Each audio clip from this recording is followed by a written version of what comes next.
Hello मित्रांनो, आज माझी खूपच धांदल झालं असं की अचानक फोन आला हॉस्पिटलला जायसाठी. मग आम्हाला पुण्याला जायचं ठरलं. रात्री मस्तपैकी मेहंदी काढली होती रक्षाबंधनसाठी. घरात बघितलं तर इतका राडा पडला होता, तर ते सगळं आवरायचं होतं आणि मग मला पुण्याला जायचं होतं. त्यात मांजर आणलंय मी नवीनच, तर त्या मांजरीचं काय करायचं हे डोकं चालत नव्हतं. तरीसुद्धा मग कामं उरकायला घेतले पटापट. पहिले आजी किचन सगळं आवरावं म्हटलं, किचन आवरायला घेतलं. पहिले भांडी वगैरे घासून घेतले.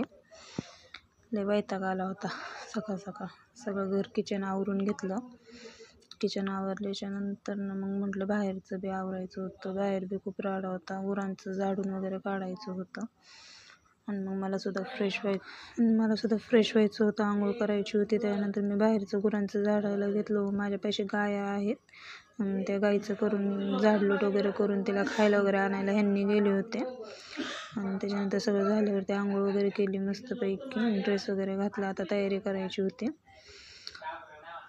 काय मी एकटी इतका राडा केला म्हणजे आवरायचं बाजूला राहिलं. एक बॅग भरायसाठी मी इतका मोठा राडा करून ठेवला होता, काय सांगू आता. पण मी आता नाही आवरणार आहे, आल्यावरती आवरणार उद्या. मस्तपैकी तयारी करून आता आम्ही निघालेलो आहोत पुण्याला.